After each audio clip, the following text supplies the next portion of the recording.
Hola a todos. En este sexto tutorial dedicado a describir el cálculo de la distribución de temperatura en un glaciar, voy a explicar brevemente cuáles son las tres familias de métodos que Elmer utiliza para resolver el sistema lineal proveniente de la aplicación del método de elementos finitos a la resolución de la ecuación diferencial. Si recordáis del primer día de clase, este es el sistema lineal al que llegamos después de formular variacionalmente el problema y proyectar la solución sobre un espacio de elementos finitos. K es la matriz de rigidez global, T es el vector de temperaturas, los valores de la temperatura en todos los nodos del mallado, que desconocemos, lo que queremos calcular, y F es el vector de carga, que en el problema que estamos tratando ahora va a tener solamente contribución de las condiciones de contorno de tipo Neumann no homogéneas, puesto que no hay ni fuentes ni sumideros de calor. Bien, pues ¿cuáles son esas familias de métodos para resolver el sistema que puede utilizar Elmer? Pues son tres, como ya os comenté rápidamente al final del último tutorial. Esas tres familias son los métodos directos, los métodos iterativos y los métodos multivariados. Ahí los tenéis, los métodos directos, los métodos iterativos basados en subespacios de Kirchhoff y los métodos multivariados. También os hablaré del precondicionamiento de un sistema lineal de ecuaciones porque es importante para mejorar la velocidad de los métodos iterativos. Bien, entonces, en cuanto a métodos directos, fundamentalmente utiliza estos dos, que son el método Banded, que usa la biblioteca de la PAC, que es una colección de subrutinas diseñadas para resolver sistemas con matrices coeficientes que tengan estructura en forma de banda. Entonces, este método será interesante cuando tengamos un ancho de banda pequeño. Si recordáis el último tutorial, os estuve mostrando cómo Elmer, de un ancho de banda inicial de 837 en un mallado de aproximadamente 900 nodos, bajaba a un ancho de banda 17. Cuando se producen unas reducciones tan grandes, un ancho de banda tan pequeño, entonces este método es muy eficaz porque el número de operaciones es de este orden que tenéis aquí, W al cuadrado por n. N es el número de nodos, es el número de ecuaciones que tiene el sistema, y W es el ancho de banda, el semiancho de banda. Entonces, si conseguimos semianchos de banda menores que en raíz de n, estaremos dentro de este orden, o aproximadamente raíz de n estaremos en este orden estaremos en el orden, perdón, si el ancho de banda es del orden de raíz de n, quiere decir que el orden de operaciones será n cuadrado, porque esto será n por n, pues fijaros que en el caso que estamos tratando en el glaciar era 17, que es menor que raíz de n. Luego en ese caso, digamos que sería un buen ejemplo para aplicar este método directo. Existe otro método directo, que es el UMFPAC, que en este caso lo que hace está diseñado para resolver matrices huecas. Fijaros la diferencia con el anterior, el otro era banda y este huecas, es decir, este no necesita que los ceros estén concentrados alrededor de la diagonal, sino que pueden estar repartidos en otras zonas. Es decir, que no necesita un ancho de banda tan pequeño. En general, cuando no se puede controlar el ancho de banda, este método es más eficiente que el anterior. En cualquier caso, en ambos casos, en el primero depende fuertemente el éxito del método, depende fuertemente del ancho de banda, y en el segundo depende fuertemente del número de ceros que hay en la matriz. Ambos métodos, cuando pasamos a resolver problemas de 3 dimensiones, se comportan bastante peor. Y en esos casos son más eficientes los métodos iterativos que vamos a describir a continuación. Y incluso en casos en dimensión 2 con mallas muy finas, o sea, con muchos elementos, pues conviene también utilizar un método iterativo. Estos dos métodos no son tan eficaces. Pero para los ejemplos que vamos a ver en este curso, van a ser bastante eficaces ambos y no va a haber mucha diferencia con los métodos iterativos que describo a continuación y que están pensados para sistemas más grandes o para problemas en 3 dimensiones. Entonces, los métodos iterativos basados en los espacios de Krylov surgen a partir del método del gradiente conjugado, que es un método que apareció en los años 50 del pasado siglo y que consisten en aprovechar la equivalencia que hay entre resolver este sistema lineal y minimizar esta funcional cuadrática. Fijaros que si calculáis el gradiente de esta funcional, os va a quedar justo a por x menos b igual 0. Si calculáis el gradiente, igualáis a 0 para calcular los puntos estacionarios. Os va a quedar a x menos b igual a 0. Si despejáis ahí os queda justo este sistema que está aquí. Si pasáis b al otro lado, quiero decir. Entonces,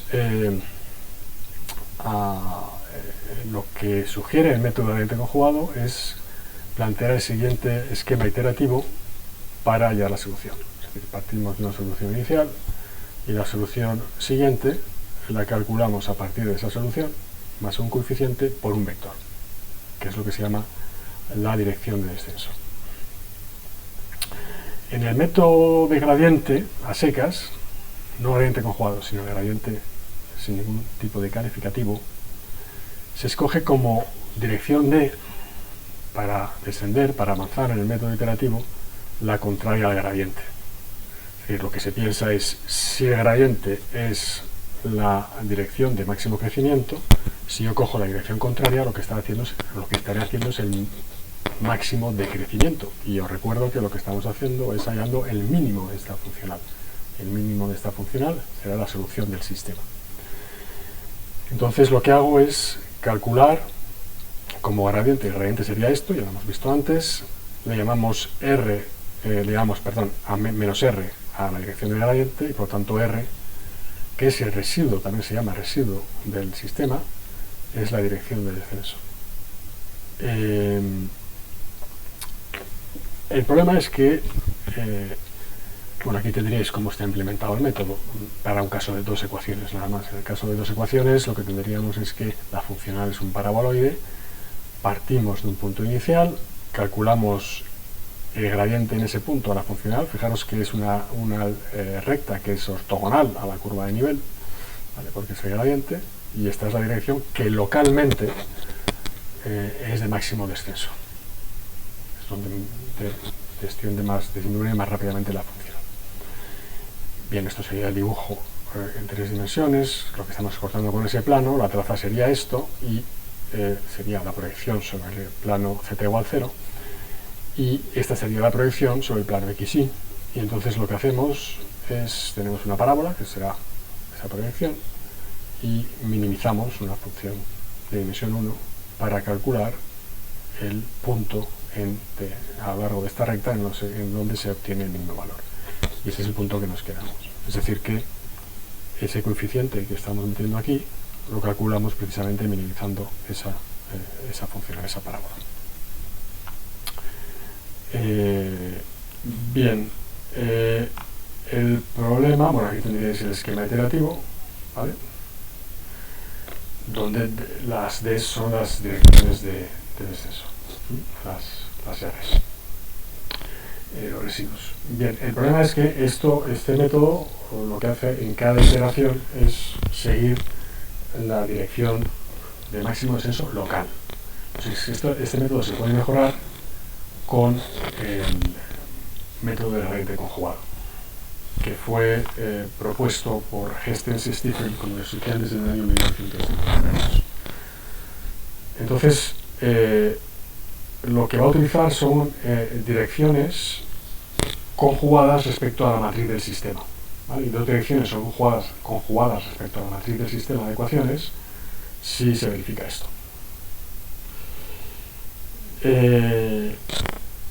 La diferencia es que estas nuevas direcciones, aunque localmente no son las de máximo descenso, sí lo son globalmente. Y utilizando estas direcciones de descenso, fijaos lo que pasa en el caso otra vez de un sistema de dos ecuaciones con dos incógnitas.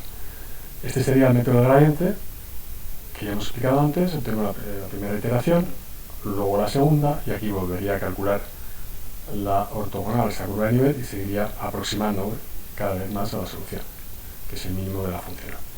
En el método de gradiente conjugado, en solo dos iteraciones, es decir, tantas como ecuaciones tiene el sistema, yo llego a la solución. Entonces sería la primera iteración, y la segunda iteración sería la dirección a conjugada. La primera dirección se coge residuo también, igual que en el caso del gradiente. Pero esta segunda dirección ya es distinta. No es el gradiente, sino que es la dirección a conjugada con respecto a la matriz del sistema. Y se llega justo a la solución. Es decir, que es una propiedad importante del método de gradiente conjugado, que si el sistema tiene n ecuaciones, llega a la solución en n iteraciones. Si se despreciara los errores de redondeo. Bueno, aquí tenéis el esquema iterativo.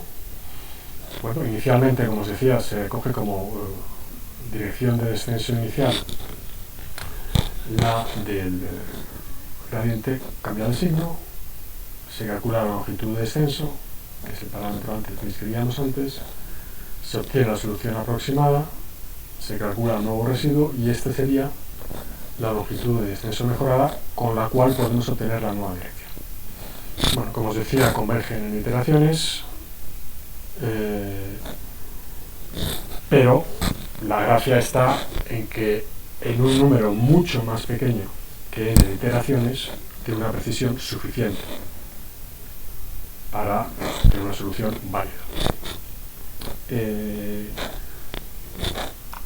Únicamente hay que hacer productos matriz-vector, no hay que invertir en una matriz, y es un caso especial del algoritmo basado en un subespacio de Kirchhoff. Es decir, este método, el método de gradiente conjugado, lo que se hace en años sucesivos, y sobre todo se trabajó mucho en los años 80 y los años 90, en generalizarlo y obtener métodos más rápidos. Bueno, entonces voy a ir a esto muy rápido porque no tengo tiempo para explicar con detalle estos métodos. Voy a simplemente a enumerarlos, estos métodos que son derivados del gradiente conjugado y que permiten mejorar sus prestaciones. Entonces tenemos el método GMRS, que es el método de residuo mínimo generalizado, que fue propuesto en el año 1986 y que solamente se puede aplicar a casos, bueno, perdón, se me olvidó decir, el caso anterior, el caso del gradiente conjugado, está pensado solamente, se puede aplicar para sistemas en donde la matriz es definida. Sin embargo, estos dos que estoy escribiendo ahora, el GMRS y el gradiente biconjugado, estos dos que voy a ponerlos en la siguiente transparencia, pueden ser utilizados en cualquier sistema de ecuaciones con cualquier matriz. Es una ventaja que tiene respecto a la gradiente. El método gradiente biconjugado estabilizado, que fue propuesto por Van der Bos en el año 1992, reemplaza la secuencia ortogonal de residuos de los métodos de gradiente conjugado con tres secuencias mutuamente ortogonales. Y el número de operaciones por iteración es menor que en el GMRS, a cambio pierde la propiedad de minimizar el residuo en cada iteración. Aquí tenéis el gradiente biconjugado estabilizado de ONL, que bueno, se propuso después, y que se mejora la estabilidad, porque el gradiente biconjugado tenía el inconveniente que no era muy estable. La estabilidad lo que quiere decir simplemente es que en el proceso de convergencia nos aseguramos que no hay picos que podrían desestabilizarlo y salirnos de esa curva de descenso hacia la solución del sistema. Y bueno, entonces depende de estos polinomios, se estabilizan con unos polinomios. En Elmer veréis que tenéis la posibilidad de cambiar el grado de este polinomio. Entonces no conviene pasar de 2, porque si pasáis de 2 mejoráis esta convergencia, pero a cambio gastáis muchas operaciones en coma flotante por iteración. Bueno, luego tenéis estos otros tres que no vamos a utilizar mucho: el gradiente conjugado cuadrado, el residuo cuasi mínimo sin transposición y el residuo conjugado generalizado. Bien, voy a terminar con los métodos multimalla, pero lo dejo para la siguiente